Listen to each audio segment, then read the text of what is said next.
24 hours away from what is expected to be a potentially explosive hearing on Benghazi. And we are learning more today about the expected testimony of 3 State Department whistleblowers, including the #2 diplomat in Libya at the time of the attack on our consulate on September 11th of last year. According to Gregory Hicks, he tried to get help to the consulate on the night of the attack. Remember, it took place in 2 phases. But he was denied that assistance by the Pentagon. His story contradicts directly the narrative laid out by the Obama administration in the aftermath of the terrorist attack that killed 4 Americans, 2 at the first location, including our ambassador, and 2 at the second location, including 2 former Navy SEALs. California Republican Darrell Issa is chairman of the Oversight Committee. He would be presiding over tomorrow's hearing, and he joins me now. Mr. Chairman, good to see you again. And so the testimony, as we understand it, from a man named Gregory Hicks will be tomorrow that he did seek help as the consulate came under attack. And as I mentioned, it happened in 2 phases. The first was at the consulate, but the fighting continued at a CIA annex, and that is where 2 former Navy SEALs lost their lives. This administration has said that no one was ever told to stand down, that all available resources were utilized to help those involved in these attacks. As it looks right now, Mr. Hicks will directly contradict that. Is that your understanding?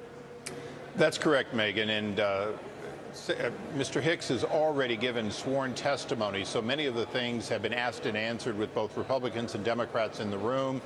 That transcript is the basis for this hearing in which, for the first time, people who actually were accountable and involved will be testifying rather than secondhand hearsay that has proven to be consistently wrong. Why would they tell a C-130 that it needed to stand down rather than go and help those who were coming under attack in Benghazi? All we can find out so far, Megan, is that the 4 individuals who were told to stand down to get off the aircraft were Department of Defense individuals, and that it was a problem that they were perceiving of not wanting armed U.S. military to go in relief of these men and women in distress, both in the consulate and obviously in the annex. And that's one of the great questions, along with questions such as why wasn't there any attempt at any response, or at least trying to get permission to respond with jet aircraft or other assets for 7.5 hours as these men died. One of the most startling things that has come out recently is the chain of events with respect to the talking points, the now infamous talking points that led to our UN ambassador Susan Rice going on all 5 Sunday talk shows and telling us that this was not pre-planned, it was not premeditated, and seeming to downplay any connection to al-Qaeda or terror, a narrative that would be continued by other administration officials in the weeks after that. I want to talk to you about those initial talking points. The initial draft, and it's recounted very nicely by Steve Hayes in the Weekly Standard this Sunday. The initial draft of the CIA's talking points, let's put it on the screen so the viewers can see it. This is from the CIA. This is from the intel. This is what they wanted Susan Rice to talk about first. We believe, based on currently available information, that the attacks in Benghazi were spontaneously inspired by the protests at the U.S. Embassy in Cairo and evolved into a direct assault against the U.S. consulate. Now, let me just start there, because after State and others got their hands on that draft, one change was made. Many changes were made, but I just want to call the viewers' attention to this next change. Let's pop it back on the screen, because attacks suddenly got changed to demonstrations.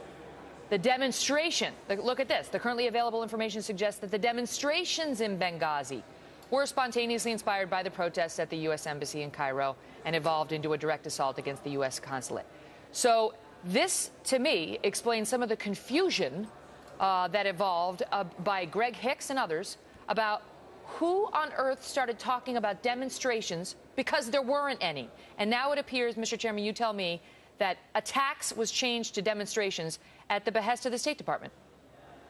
Well, either that or people in the White House. It's very clear, though, that this was a political change, and one that flies in the face of two other statements. The last statements made to Gregory Hicks by Ambassador Stevens, in which he said, Greg, we're under attack, and the actual statements made by the president of Libya on those Sunday talk shows on Face the Nation, in which he called it a premeditated attack, said that September 11th was a chosen date, and Ambassador Rice managed to contradict the president of our host country.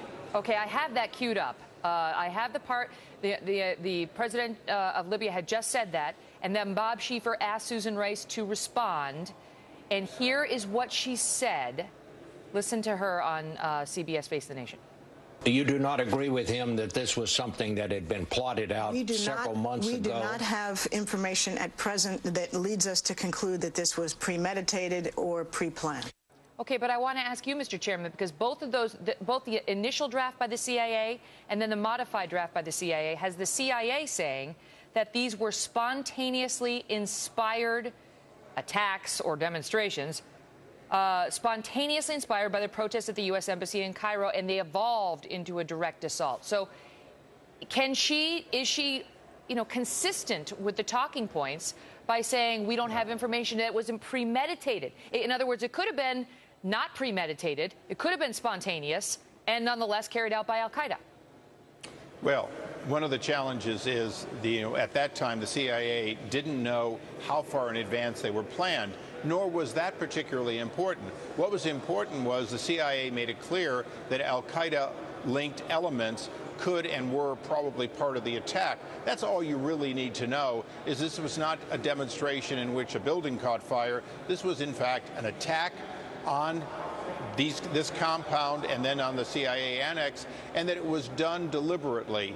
And of course, the last words of Ambassador Stevens to Gregory Hicks will always, I think, ring to the American people. Greg, we're under attack. Not Greg, there's been a protest. And Mr. Hicks goes out of his way to say there was a back door out of the consulate. The ambassador was a very skilled career professional.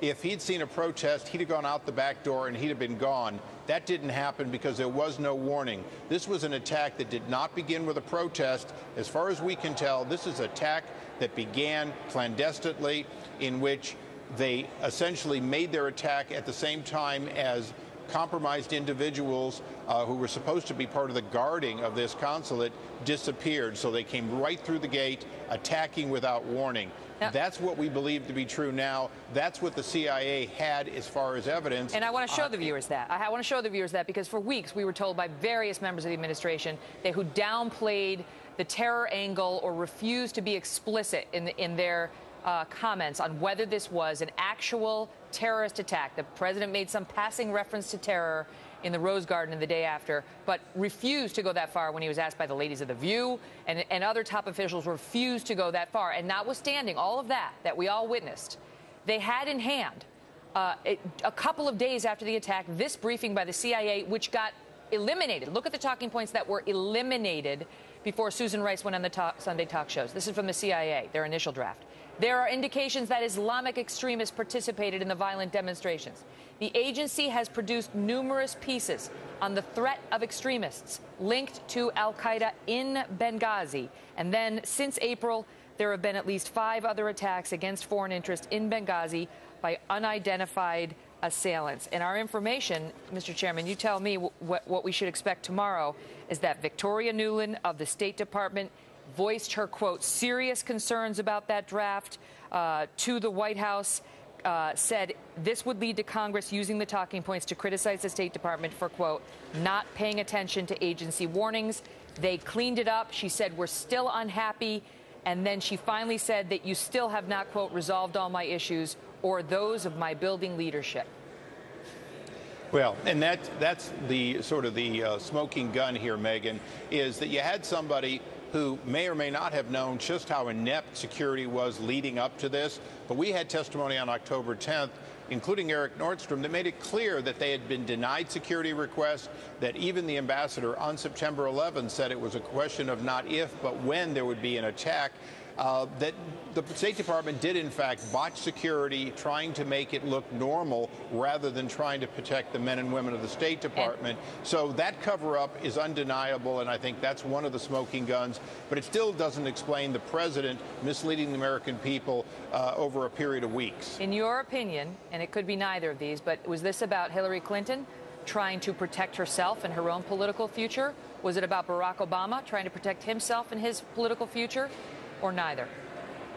But clearly it was about people working directly for the secretary, people working directly for the president that led to this. Now the question is, since the secretary and the president have sort of stood behind and allowed these people who made false statements and false allegations to continue to keep their jobs, the question is, where's the accountability for lying to the American people? And I use that word very carefully. The American people were lied to, and today the defense of the administration is that they changed these talking points because they were protecting classified information. I challenge the administration to come forward and tell us what they were protecting other than their own backsides. Darrell Issa, we will watch with great interest tomorrow. Thank you for being here. Thank you, Megan.